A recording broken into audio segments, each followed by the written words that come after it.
Bienvenue Stop Invest, la chaîne des top d'investissement. Ici, on parle essentiellement d'entreprises de qualité. Avons-nous une opportunité d'investissement sur Cisco Corporation? C'est la question à laquelle on va essayer de répondre en se basant sur les états financiers de la compagnie. Je rappelle que ceci représente uniquement mon point de vue et non un conseil d'investissement. Et comme d'habitude, je me réserve le droit de me tromper. C'est une demande spéciale d'un abonné Top Premium. Je rappelle que le lien vers le service Top Premium est dans la description de la vidéo. On a déjà eu à mentionner cette compagnie ici par le passé. Donc, on va aller très rapidement ici. Est-ce que c'est un business ici où on a tendance ici à faire de bonnes prévisions en termes de... Est-ce que les analystes ont tendance à avoir raison par rapport aux prévisions ici sur 2 ans 75 sur 25. Donc, c'est-à-dire qu'ils ont généralement raison. OK? So, ici, ça peut être encourageant à regarder ici par rapport à la croissance future. On s'attendrait à peu près à du 5,20 €.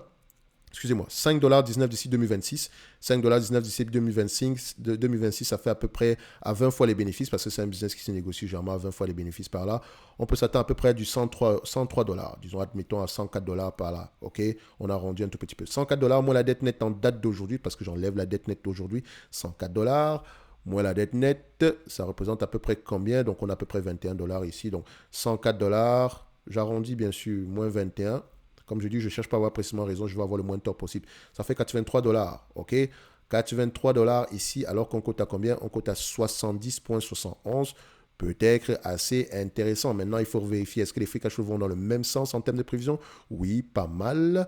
Maintenant également, il faut vérifier, est-ce que quand on prend le business ici du point de vue rendement, 5,19 divisé par 70,51, ça donne ici un rendement de 7%. Pas mal pour le prix actuel. So, ça pourrait être intéressant d'aller regarder ici en profondeur. Mais n'oubliez pas, je regarde ici les bénéfices nets. D'accord? Donc, si on reste à peu près sur la même tendance, ici, ça peut être intéressant. Il me semble que sur la dernière vidéo, on avait plutôt fait une normalisation des marges, etc. Donc, ça prend en considération parce qu'il y a clairement un changement dans ce business-ci à cette période-ci. Donc, on voit une accélération ici des bénéfices nets. Donc, on pourrait également aller regarder ça, Fisco. Qu'est-ce qu'elle a fait pour... j'aime bien ce business-là et je pense que si vous êtes dans la restauration, etc., vous avez sans doute déjà utilisé les produits de Cisco. OK? Donc, on va vérifier. Est-ce que du point de vue marge brute, on a une augmentation? Plutôt une baisse sur les dernières années, mais ça peut s'expliquer par rapport à la conjoncture actuelle. Marge et EBITDA également sont en berne, donc on a de la difficulté par rapport à la conjoncture actuelle. Les marges nettes se maintiennent plutôt. OK. Donc, les net income ici, le revenu est croissant, il accélère même. Est-ce qu'on a fait une acquisition quelque part ici? Oui, ok. Donc, je comprends pourquoi. 2016, ok. Donc, 2016, l'acquisition. Donc, 2016, ok, c'est normal. Les bénéfices nets augmentent régulièrement. Donc, on va se dire que cette acquisition-là a donné un boost ici au niveau des bénéfices nets par action.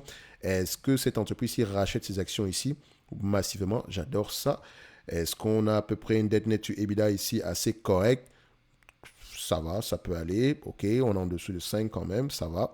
So, au prix actuel, ça peut être intéressant. Mais on peut avoir une pression au niveau des marges par rapport à la conjoncture actuelle. D'accord? Si vous savez ce que Cisco fait, vous allez comprendre pourquoi est-ce que je le dis. Donc, je vous encourage à aller lire ici les rapports financiers de la compagnie. C'est un bon business model. C'est un bon business model. J'adore cette compagnie-là. Donc, ça peut être intéressant du point de vue rendement. En fait, c'est une vidéo que j'aurais plutôt dû faire sur l'autre chaîne, sur la chaîne secondaire ici, Top Dividende, parce qu'elle pourrait clairement rentrer dessus. Donc, du point de vue rendement ici, ça peut être intéressant au prix actuel. Il y a de grandes chances que ce dividende-là continue à augmenter. Et encore, c'est une entreprise qui vous reverse bien plus que 2% ici parce qu'elle rachète également ses actions. Donc, on aime bien ça. Le prix actuel est intéressant. Du point de vue dividende, il est certes à 2,84% ici, mais c'est un dividende qui peut croître. En fait, aujourd'hui, si vous voulez, vous pouvez vous reverser du 5,78%. Et par rapport au bénéfice net en 2026, ici, on pourrait s'attendre à du 7% par là, si on reversait 100% de dividende, bien sûr. OK? So, donc, elle rachète des actions, elle reverse un dividende ici, donc c'est un mix des deux. Donc, de temps en temps, vous avez peut-être droit ici au 8%. Donc, on peut le voir ici, par exemple, le shareholder yield. OK, si ça, enfin, ici, ça prend souvent en considération la dette ici. Donc ici, si on prend en considération le rachat d'actions, le remboursement de la dette ici, et également ici le dividende, elle vous a reversé à peu près du 5%. OK, mais si on prend juste le buyback plus le dividende ici, si on prend buyback yield, OK. Donc on prend le buyback yield ici. On voit ici que le buyback il est au moins aux alentours. Ici, je prends la médiane. Hein. Malheureusement, c'est ce que je peux prendre ici. Non, je pense même que je peux prendre oui, la médiane, c'est correct. Non, je pense que la moyenne est mieux indiquée pour ça. Non. Si on met sur les dernières années ici. Bref, on va se mettre à peu près 1% en termes de buyback ici. Donc, par rapport au dividende, donc vous avez souvent le dividende plus au moins 1% en termes de buyback. Donc, ça représente à peu près près de 3%. Si vous voulez vous reverser la totalité des bénéfices nets ici en dividende, au prix actuel, ça serait 3% et 4,21. Donc, sur les buybacks, on pourrait dire beaucoup de choses.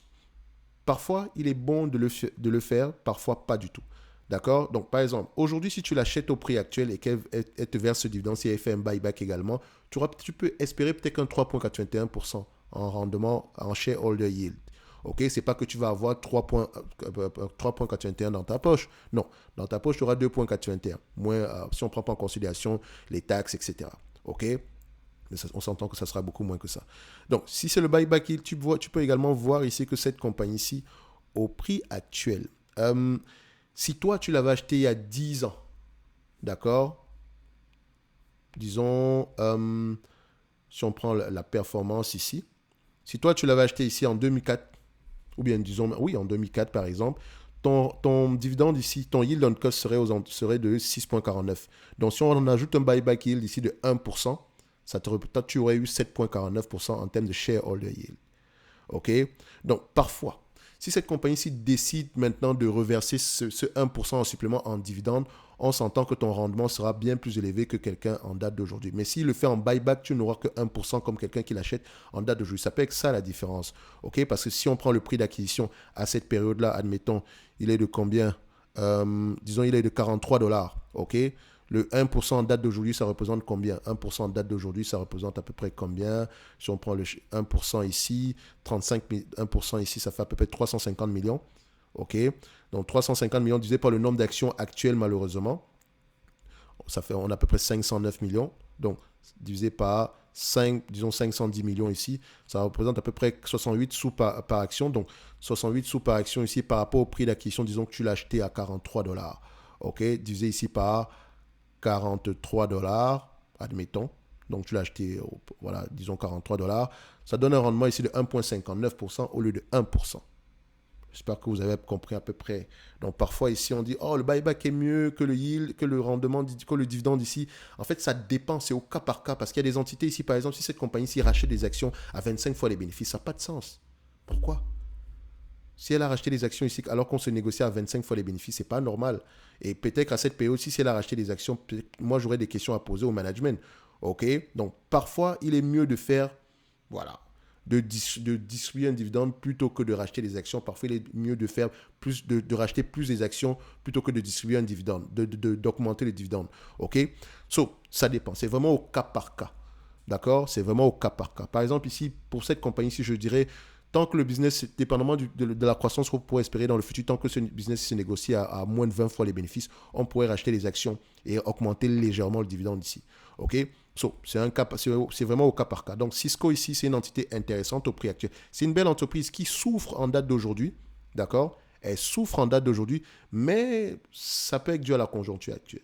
OK? Donc, ça pourrait être assez intriguant. Et puis, merci même de l'avoir mentionné, ça pourrait être une entreprise qui pourrait personnellement m'intéresser. Parce que je n'ai pas envie de me casser la tête avec d'autres entités.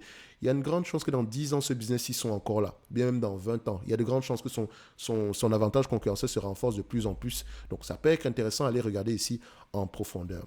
En passant, ça me rappelle une entité ici que j'avais mentionnée il y a très longtemps. Benzel, histoire de voir où est-ce qu'elle se situe en date d'aujourd'hui. Benzel est plutôt stable, ça n'a pas trop augmenté. Allez également lire sur Benzel. OK? Ceux qui sont avant, quand on avait l'abonnement sur la chaîne YouTube ici, vous vous rappelez avant, on avait parlé de Benzel. Donc, je pense ça n'a pas trop changé depuis le temps.